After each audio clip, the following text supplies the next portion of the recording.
சென்னை எண்ணூரிலிருந்து கோவளம் கடற்கரை பகுதிகள் வரை சுமார் 32 கிலோமீட்டர் தூரத்துக்கு எண்ணெய் படலம் பறந்து விரிந்துள்ளதால் மீனவ மக்களின் வாழ்வாதாரம் பாதிக்கப்பட்டது.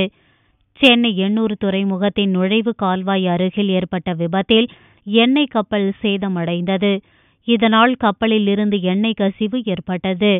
கடலில் பரவிய எண்ணெய் படலத்தை கட்டுப்படுத்த முடியவில்லை. இதன் காரணமாக மெரினா கடற்கரையை தாண்டி கோவளம் வரையிலும் எண்ணெய் படலம் ஏற்பட்டது.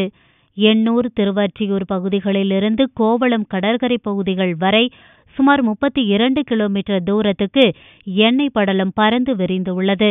இதனால் எண்ணெய் படலத்தை அகற்றுவதில் மேலும் சிக்கல் ஏற்பட்டுள்ளது. எண்ணெய் படலத்தால் மீன்களில் விஷத்தன்மை பரவி இருக்குமோ என்கிற அச்சம் காரணமாக பொதுமக்கள் மீன் வாங்குவதை தவிர்த்து வருவதால் மீனவர்களின் வாழ்வாதாரம் வெகுவாக பாதிக்கப்பட்டது. மீன் சாப்பிடுறவங்க இந்த ஆயில் மீன் சாப்பிடுறதால எங்களுக்கு நோய் வருது சொல்லி யாருமே மீன் வாங்குறது கிடையாது. இதனால தான் ஒரு வார காலமாக மீன் பிடிக்க மீன் சரியான முறையில் விலைக்கு விற்க முடியல. அதனால் விற்பனை செய்கிற அந்த விற்பனை கூடங்களை போய் மீன் விற்கிறவங்க கூட வாங்குறவங்க யாரும் வாங்க மாட்டாங்க. இதனால் ஒரு வாரமாக மீனவர்கள் ஒட்டுமொத்தமாக விலை போகாதால பாதிக்கப்பட்டிருக்காங்க.